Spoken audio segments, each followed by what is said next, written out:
Ang programang ito ay rated SPG. Striktong patnubay at gabay ng magulang ang kailangan. Maaaring may masiselang tema, lengguwahe, karahasan, sexual, horror o droga na hindi angkop sa... Pala yung ipinamigay ni Giselle.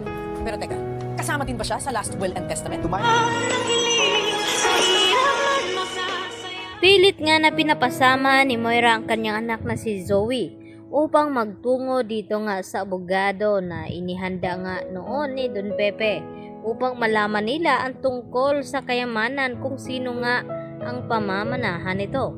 At ang sagot naman dito ni Zoe sa kanyang ina na hindi daw mahalaga sa kanya ang kayamanan ng kanyang lolo Pepe at hindi pa nga daw handa itong si Zoe na harapin muli itong si Giselle at RJ at itong si Annalyn dahil mas nanaig pa rin kay Zoe ang konsensya sa kanyang ginawa sa kanyang lolo Pepe at lalo na ngayon na makakaharap na rin nila itong anak ni Giselle na ipinamigay noon. At dito na nga nagkasalpukan itong si Justin at itong si Moira. Agad na tinarayan ni Moira itong si Justin na nakaharap niya ito na ito pala daw ang anak ni Giselle na kanyang ipinamigay.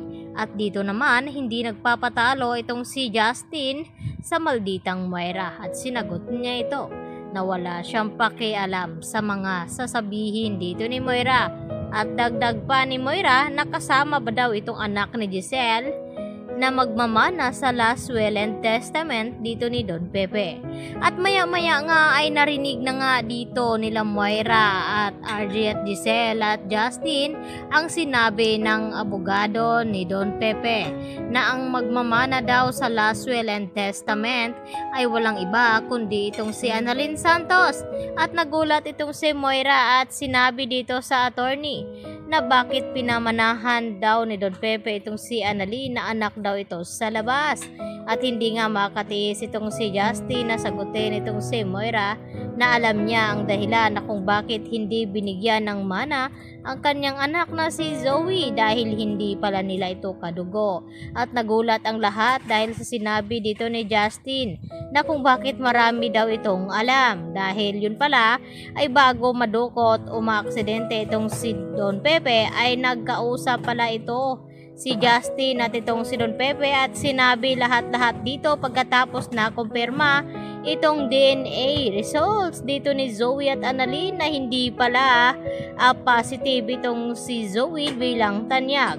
At dahil dito hindi nakabilang itong si Zoe sa last will and testament dito ni Don Pepe at lalong mas nagulat itong si Moira na walang makukuha kahit isang kusing itong kanyang anak na si Zoe dahil ang ipinamana ni Don Pepe dito naman kay Justin ay walang iba kundi itong Apex Hospital, kaya naman ay siya ang hihirangin na magiging co-owner ng Apex at ipakilala na nga ito ni Giselle at RJ sa buong ospital itong si Justin.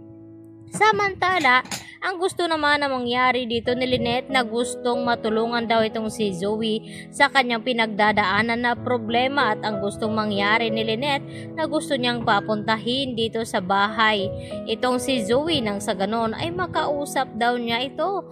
Kaya agad dali-dali na tinawagan ni Carlos itong si Zoe subalit ay hindi nga ito sumagot kaya idinaan na lamang sa pag-text itong si Zoe dito ni Carlos at sinabi na gusto daw siyang makausap ni Lynette at papuntahin dito sa kanyang bahay dahil narinig ni Carlos ang pag-uusap dito ni Chang Susan at Lynette at Josa na kung bakit panay daw ang tawag ni Zoe dito kay Doc Carlos Benetes at hindi itong si RJ ang tinatawagan at Giselle.